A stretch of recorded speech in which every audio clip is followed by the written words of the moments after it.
जय माँ इंद्राक्षी। इंद्राक्षी धाम में दर्शकों, आप सभी का हम हार्दिक स्वागत करते हैं। आज के दिन जिन जातकों का जन्मदिवस है, मैरिज एनिवर्सरी है, उन सभी को हमारी तरफ से बहुत बहुत शुभकामनाएं। आज हम बात करेंगे, हमारी हथेली में कई बार चिन्ह बन जाते हैं और इन चिन्हों में कई बार तिल की आकृति बन जाती है या तिल बन जाता है। तो जब हमारी हथेली में तिल बनते हैं तो कई बार उन तिलों का ब्यौरा आपने शुभ रूप में भी सुना होगा, अशुभ रूप में भी सुना होगा। तो ये तिल आकृति का हमारी हथेली में रहस्य क्या होता है, आज हम इसके बारे में जानेंगे। हमारी हथेली में तिलों का नाना भांति का महत्व है। हमारी बॉडी में तिल बनते हैं तो वैसे तो कई बार स्किन समस्या के कारण भी बहुत बड़े बड़े मस्से टाइप हो जाते हैं, फैलती हुई आकृति के तिल हो जाते हैं, लेकिन हथेली में छोटे छोटे जो तिल होते हैं उनका कहीं न कहीं अर्थ निकलता है किसी रेखा के साथ जुड़ करके। हमारी हथेली में हृदय रेखा है, हमारी हथेली में मस्तिष्क रेखा है, हमारी हथेली में आयु रेखा है, सूर्य रेखा है। अब सूर्य रेखा के ऊपर काले तिल का आ जाना, देखना पड़ेगा कि वास्तव में ये कोई काला तिल है या किसी कुंदुक जैसा कोई निशान है या लहसुन का कोई निशान है। रेडिश पे भी कुछ लोगों के हमने देखे हैं आ जाते हैं। अब आइए, जैसे कि हमने कहा, मुट्ठी में बंद होता तिल का अर्थ क्या होता है, तो सबसे पहले यही जानेंगे। किसी इंसान की हथेली में तिल हो, हथेली के बीच में हो, और जब हम मुट्ठी बंद करें तो वो तिल मुट्ठी में बंद होता हो। तिल बहुत बड़ी आकृति का ना हो और बहुत ही छोटी आकृति का ना हो, ठीक ठीक तिल हो। जैसे हम अपने पेन से, कलम से एक अच्छा सा डॉट लगा देते हैं, ऐसे इसको डॉट लगा करके थोड़ा सा घुमा दें, उस स्थिति वाला आपकी हथेली में ब्राउनिश सा तिल हो और आपकी मुट्ठी में बंद होता हो, तो ये तिल बहुत शुभ होता है।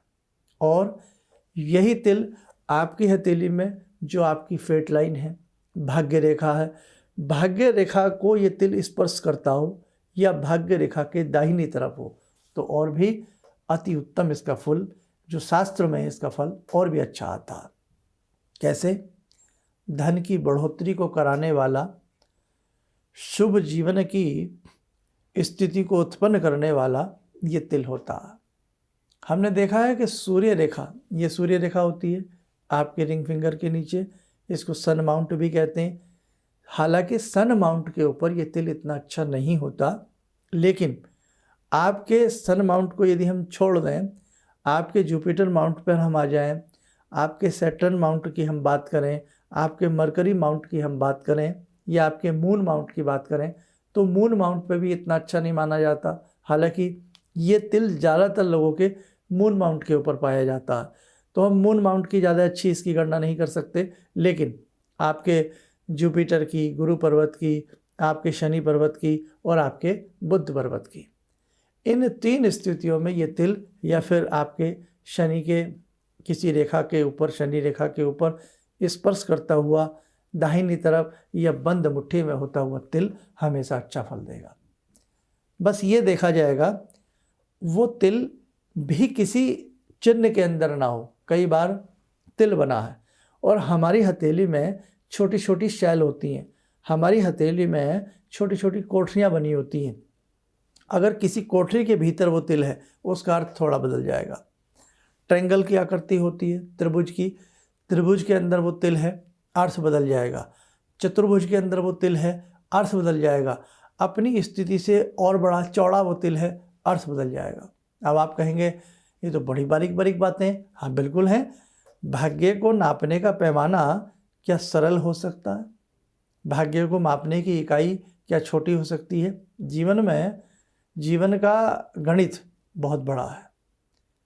आपकी कक्षा का, आपकी क्लास का, आपके कोर्स का, आपके कॉलेज स्कूल का गणित छोटा हो सकता है, लेकिन जीवन का गणित ये बहुत अजीबोगरीब होता है।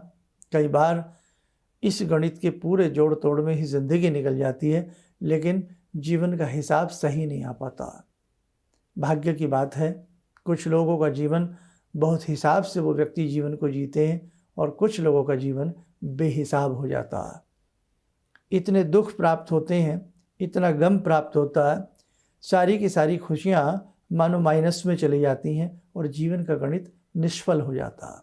इसीलिए हमारी हथेली में मेरे साधकों छोटी छोटी आकृतियाँ, छोटे छोटे तिल, छोटे छोटे और भी ऐसे चिन्ह बने हुए विभिन्न प्रकार का अर्थ अपने अंदर सजोए रखते हैं। अब मुट्ठी में बंद होता तिल अच्छा, ये होती है हमारी तर्जनी उंगली, इसको हम पहली उंगली भी कहते हैं और इसको इंडेक्स फिंगर भी कहते हैं। इसी के नीचे गुरु पर्वत होता है जिसे हम जुपिटर कहते हैं। ठीक है, गुरु पर्वत होता है आपका।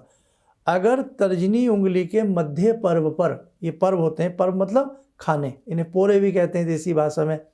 अगर तर्जनी के बीच के पर्व पर हल्का सा ब्राउनिश तिल हो, भले ही चाहे थोड़ा सा बड़ा भी हो, खाने पीने का शौकीन वो व्यक्ति होता, बहुत अच्छे से उसे व्यंजन खाने का शौक़ होता है ना, अच्छा सात्विक आहार, अच्छा आहार, ऐसा व्यक्ति होता और उसके भाग्य में खाना उड़ कर के आ जाता।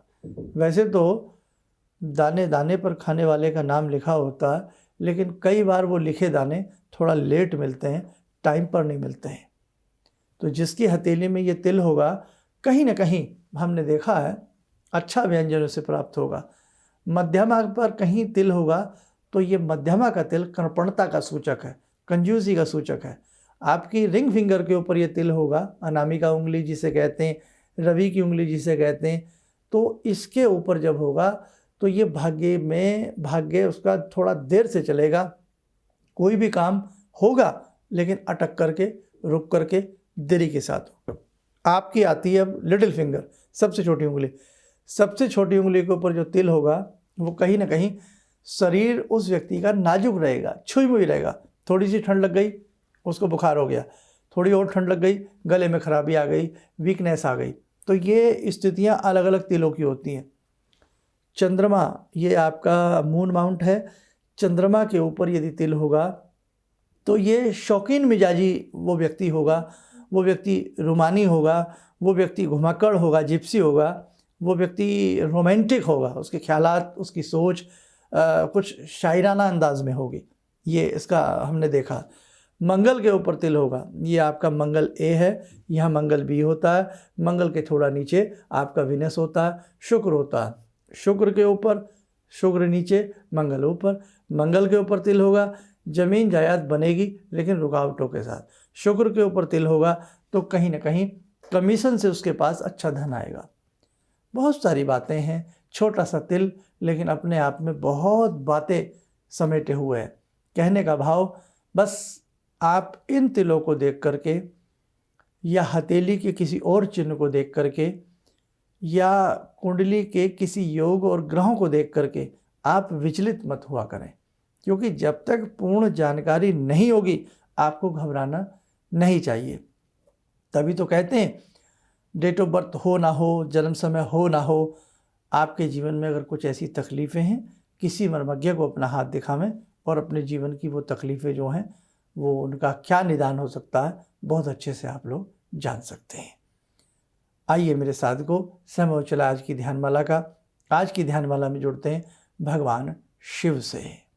ओम आत्मा त्वं गिरिजामति सहचरा प्राणा शरीरं गृहं पूजा ते विषयोपभोग रचना निद्रा समाधिस्थिते संचारा पदयो प्रदक्षिण विदेः श्रोत्राणि सर्वागिरो यद्यात् कर्म करोमि तद्दखिलं शम्भोस्तवाराधनम् चन्द्रोद्भासितशेखरे स्मर हरे गंगाधरे शंकरे सर्पे भूषितकण्ठकर्णविवरे नेत्रोत्तवे स्वानरे दन्ते त्वकृतसुन्दरां वरदरे त्रैलोक्यसारे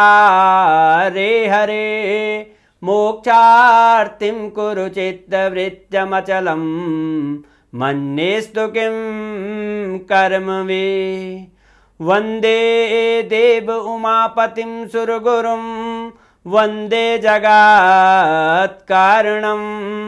वन्दे पन्नगभूषणं मृगधरं वन्दे पशूनां पतिं वन्दे सूर्यशशाङ्कवह्निनयनां वन्दे मुकुन्दप्रियं वन्दे भक्तजनश्रयं च वरदां वन्दे शिवं शङ्करम् ॐ कर्पूरगौरं करुणावतारं संसारसारं भुजगेन्द्रहारं सदा वसन्तं हृदयारविन्दे भवं भवानी सहितं नमामि भवं भवानी सहितं नमामि। कवच बना लें, ध्यान करें, शिव शंभू का शुभ आशीष हम सबके ऊपर बरस रहा है।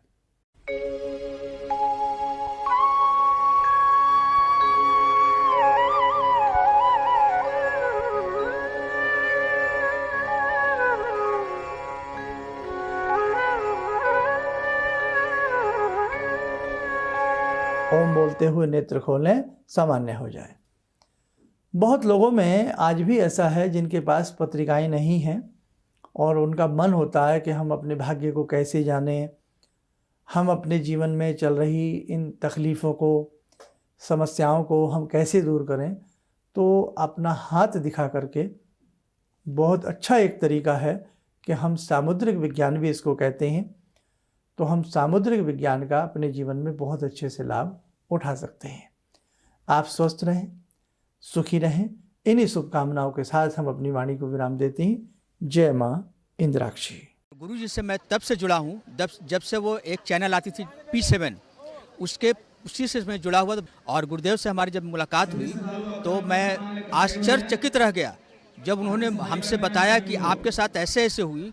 तो मैं इतना आश्चर्य हो गया कि इन्हें कैसे मालूम, और इतना बढ़िया इन्होंने बताया जिसके वजह से मैं आज तक उनसे प्रभावित हूँ। और इनका बताने का शैली वगैरह इतनी बढ़िया है जो हम अपने क्लास के टीचर से भी उतना बढ़िया नहीं समझ पाते थे। ये हमें बहुत पसंद आई। और दूसरी बात कि इनके साथ जितने भी मैं जब से जुड़ा रहा, जो भी समस्या आई, मैं बहुत ही अच्छा तरह से मेरे सॉल्व होते चले गए। और आज तक मैं उनके आशीर्वाद से मैं बहुत सुखी हूँ। किसी भी समस्या के समाधान के लिए मिले प्रसिद्ध हस्तरेखा एवं वास्तु विशेषज्ञ प्रोफेसर धर्मेंद्र शर्मा जी से। नोट: शिविर में भाग लेने हेतु एवं व्यक्तिगत रूप से मिलने के लिए कॉल करने का समय सुबह 10 बजे से शाम 6 बजे तक। हमारे विभिन्न ज्ञानवर्धक कार्यक्रम देखने के लिए आप हमें अभी सब्सक्राइब करें, बेल आइकन को प्रेस करें ताकि आप देख सकें हमारा कार्यक्रम सबसे पहले। और अधिक जानकारी के लिए फेसबुक पेज को लाइक करना न भूलें।